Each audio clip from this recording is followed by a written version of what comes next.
Oh, guluguluhin mo yan mga ate ko. Oh, oh, oh, oh. Gusto niyo ng pruweba? Oh, ayan. Oh, oh. Gulo ka pa pag sa bunutan ka. Ayos na. Ganda. So, ito na nga po. Simulan na natin. Una, yung ating salt. Ayan, magtimbang tayo. 150 grams.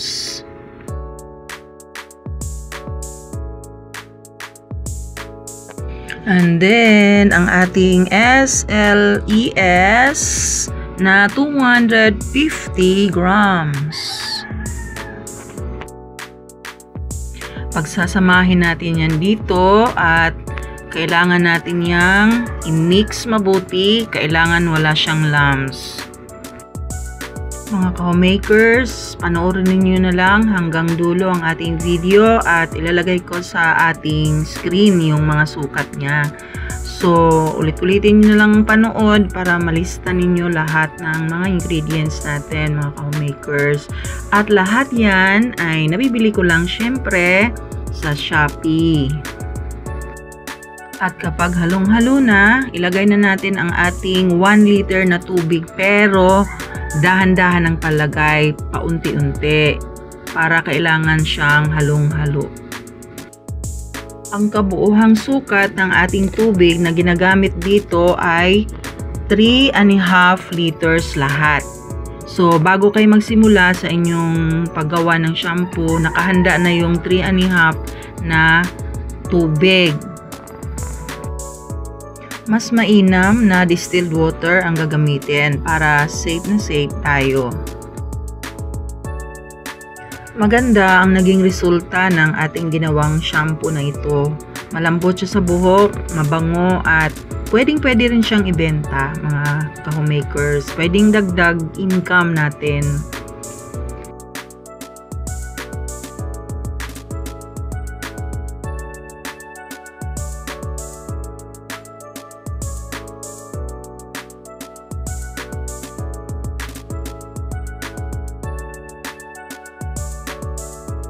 Next ay ihanda natin ang ating EDTA mixture. Maghanda tayo ng 7 grams ng EDTA. Kailangan timbangin natin yan. And then, i-dissolve natin siya sa 500 ml na tubig.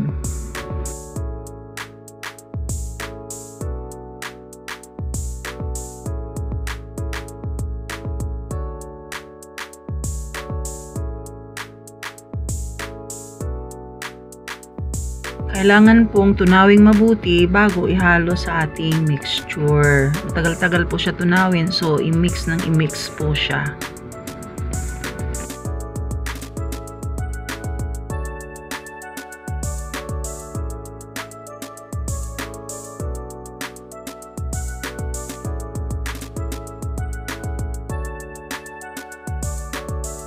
Next po ay magtutunaw tayo ng SLS na 50 grams sa 500 ml na tubig.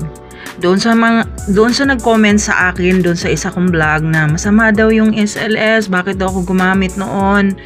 Alam ninyo, may kasabihan tayo na lahat ng sobra ay masama. Kapag tama lang yung ating ginamit sa ating formulation, kahit ano pa mang chemical yan, hindi yan nakakasama sa atin. At kahit i-search nyo pa mga ka-homemakers, may mga nagsasabi ay masama yan. Sa totoo lang, lahat ng mga formulation ay merong SLS. Yung iba lang hindi lang nila sinusulat. Kasi paano magagawa ang isang formulation o isang shampoo o liquid soap kung walang SLS? Kasi iyon yung nagpapabula at nagpapalapot din. Kaya kung tama lang ang gamit mo, walang masama doon. So, next nating ihanda ay yung propylene glycol. No, habang tinutunaw natin yung SLS natin, ihanda natin yung propylene glycol natin na 12.5 grams at ilagay natin ang menthol crystal natin na 5 grams. Tutunawin natin ito mabuti mga ka-homemakers sa isang mainit na tubig. Yan, huwag nating idiretsong salang sa apoy. Parang i-double boiler natin siya, o kung meron kayong microwave, pwede doon, sandali lang at mild lang ang init. Yan.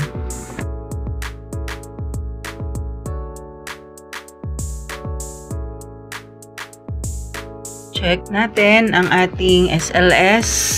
So, ito po, tunaw na ng ating SLS. So, pwede na natin itong ihalo sa ating mixture.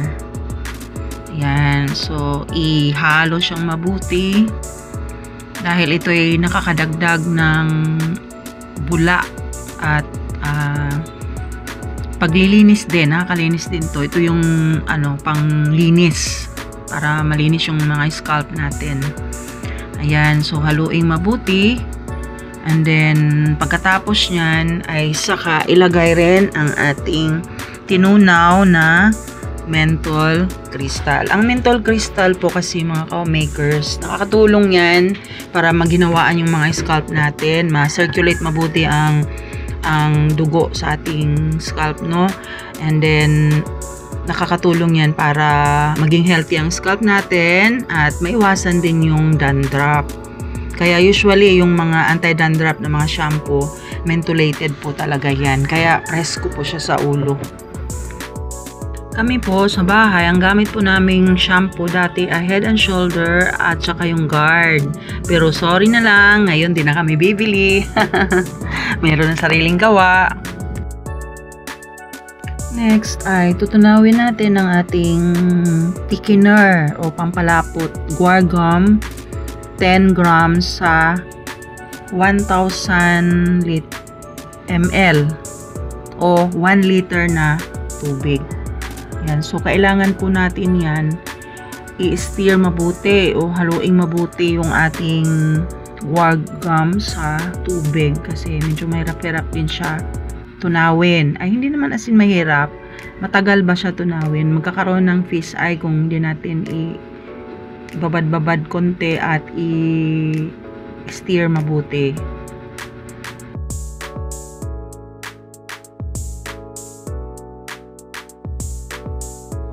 Magtitimbang din muna tayo ng ating hydrolyzed wheat protein. Ito po yung parang dagdag ba na pampadula sa buhok, at ito ay protina, kaya nga protina para sa mabilis na pagtubo ng buhok, pampalusog sa ating buhok. Ayan mga ka-makers. So, timbangin na natin to at mamaya tutunawin din natin ito sa tubig bago i-mix sa ating pinaghalo na mga sangka para maging shampoo. So, ito munang guar gum ang atin munang tunawing mabuti. Ayan. So, ang hinalo ko dyan sa guar gum na yan is 1 liter lahat ng tubig. Kasi kailangan siya tunaw na tunaw. Ayan. Walang fish eye. Tsaka natin ihalo sa ating mixture. Ikaw, anong gusto mo sa shampoo? Diba? Gusto natin ng madulas, madali lang suklayin, at nakakatanggal ng dandruff, syempre mabango. Diba? Ganun ang gusto natin. Kaya mga ka-homemakers, try nyo rin po itong ginawa ko na to. Kaya lang, sa ngayon, di pa kasi ako nakakapagbenta. Pinag-aralan ko pa yan mga ka-homemakers, yung magbenta sa malalayo. Dito lang po sa amin, sa malapit yung pinagbibentahan ko. Kaya, try nyo po ang recipe. Kung gusto nyo, konti lang munang gawin nyo. Kalahati nito or 1/4. So, ito medyo madami-dami yung ginawa ko kasi para sa amin, para matagal-tagal ang gamit. At kung meron ding, syempre, pwede rin pang regalo ito. Gusto mong pang regalo at isasample na rin sa mga posibleng buyers mo. O, diba? May diskarte tayo mga ka-homemakers. Itong hydrolyzed wheat protein, kailangan tunaw na tunaw din bago ilagay sa ating mixture. Kailangan walang lumps na yan, walang buo-buo, walang fish eye. Yan, kapag tunaw na, saka natin ilagay doon sa ating mixture. Yan, talagang ito po yung nagpapaganda sa buhok, itong protein na to. May iba-ibang klaseng protein. So, someday, nais ko rin makagawa ng ganon as my budget permits. Yan, at sana din panoorin nyo pati ang aking mga patalastas kasi monetize na po tayo nung isang araw lang po. At sana ako makasahod para makagawa tayo ng iba't ibang products. Yan, mga co-makers. Salamat sa inyong panonood. Next po ay magtitimbang tayo ng ating preservative para tumagal ang ating shampoo. Ang gamit ko po dito ay phenoxyethanol and ethylhexyl glycerin. Ito po ay mabisang preservative. So gumamit po ako dito ng 30 grams para sa ating 3,500 ml na shampoo o 3.5 liter. Yan. So, haluin lang pong mabuti mga ka-homemakers.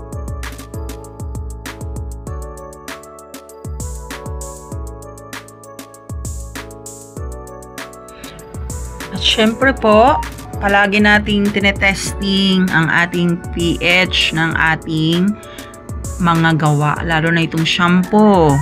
Tingnan natin kung balance ba. Hindi ba nakakasama sa mga anit. So, tingnan natin, pH 5. Ayan po. So, perfect. Kasi ang dapat is 4.5 hanggang 5.5. Okay naman po siya. And then, magtitimbang tayo ng ating citrimonium chloride. Ayan. Ito yung pinaka conditioner ng buhok na nakakatulong ito para hindi maggusot-gusot yung buhok natin, hindi anong tawag niyan, magdikit-dikit. Ito ay sabi nga detangling, may detangling properties. Ayan, para dumulas yung buhok. 17.5 ang nilagay ko dyan na citrimonium chloride. And then, lalagyan na natin siya ng colorant para gumanda tingnan. Maganda tingnan. Siyempre, para maging mint, naghalo-halo ko yung green at saka blue. Una, nilagyan ko muna ng mica powder, pero parang hindi kasi masyadong tumalab. Kaya, nilalagyan ko siya ng liquid colorant na water base. Kulay blue at saka kulay green para magiging mint green para maganda tingnan, attractive tingnan.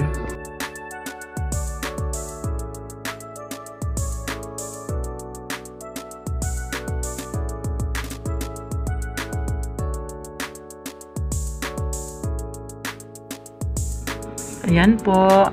And then, lastly, lalagyan na natin ang ating pabango. Ang nilagay ko dyan ay watermelon ang amoy. Nabili ko lang din sa Shopee. 15 ml na po yan. Kaya mas maganda. Ganyan na lang bibilhin natin para madali lang mura lang siya at saka madali lang siya ilagay. Rest lang muna natin ito para totally maghalo yung mga chemicals, and then saka natin ilagay sa ating packaging. So ayan po ang resulta mga co-makers. Tama lang naman po ang lapot, hindi masyadong malapot, hindi naman masyadong malabnaw. Ayan po. Pero kung gusto nyo mas malapot, bawasan nyo konti yung tubig, bawasan nyo mga 500 siguro. So, ayan, ililipat na natin sa ating mga packaging. Ayan po mga ka-homemakers. Sana nagustuhan po ninyo ang atin pong video ngayon. Ang akin po talagang desire ay makatulong po sa mga ka-homemakers na katulad ko. Kasi kailangan natin ng extra income din kahit nasa bahay tayo at ma-minimize din po yung mga gastusan natin. Kasi dito, minsan lang tayong bibili ng mga ingredients. Tapos, matagal na lang natin gagamitin ito. Pwede rin nating ibenta at pwede rin pang regalo. O diba? Diskarte din mga co-makers. Sa ating mga bagong viewers, please tulungan nyo ako, mag-subscribe kayo at makikisuyo ako na sana pati ang ating mga patalastas ay panoorin nyo rin po. Thank you so much mga ka-makers. God bless you po. At ito pong ating mga packaging ay sa Shopee ko lang din binili. Tapos yung aking label ay ako lang din pong gumawa sa computer namin. Hindi siya kagandahan, alam nyo naman, gumawa lang tayo ng diskarte. Pero kung gusto nyo maganda, edi magpagawa na lang kayo ng sticker kung gusto nyo talagang ibenta. Yan po. God bless po sa atin mga ka-makers. Bye-bye. Mag-comment po kayo kung nagustuhan ninyo. Paki-like na rin at paki-share. Salamat po. Nakikisuyo lang po ako. God bless you po. Nilalagyan ko po ng packaging tape o scotch tape ba itong aking mga label para maganda siya tingnan. Parang laminated at saka hindi din agad-agad nasisira o nababasa. Ayan po. So, yun nga ang diskarte ko mga ka-makers. Pero kapag bibili kayo ng mga label kasi kung magpa-customize kayo sa mga gumagawa, na kasi yun, parang plastic yung gawa nila. So, tetesting na po natin ngayon yung ating shampoo. Itong natira dito, pakita ko sa inyo kahit hindi siya ganun ka-sticky o sobrang lapot ay mabulang-mabula po siya mga ka-makers. At nakita po nyo kanina sa bungad ng ating video ay ginamit na po namin yan. Yung anak ko po yung nag-model doon, mahaba kasing buhok niya. Mas mahaba kaysa akin. At maganda po talaga ang result mga ka-maker. Ayan, God bless po.